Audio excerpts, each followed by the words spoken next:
Bir kunidan hokim yo'lda ketayotib, afandini maktabning oldida eshagini yetaklab ketayotganini ko'rib qoldi va shofyorga afandini oldiga borib to'xtab bir boplaylik debdi-da.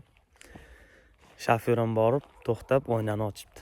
Hokim aytarmish afandiga: "Ha afandi, eshagingizni maktabga olib ketyapsizmi?" debdi. Va shofyor bilan qotib kulibdi ikkalasi. Afandi ham gapga javoban: "Ha, maktabga olib ketyapman.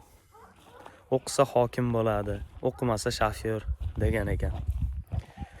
Ko'chada yig'ilib 3-4 ta nodon, eshak tabiatin qilur namoyon.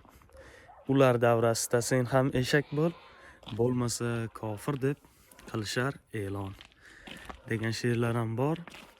Shuning uchun do'stlar, ushbu videoni shunday deb o'ylagan do'stlaringizga hazil tariqasida albatta jo'natishdan oldin yaxshilab o'ylab ko'ring. Balkim ular sizni shunaqa deb o'ylar.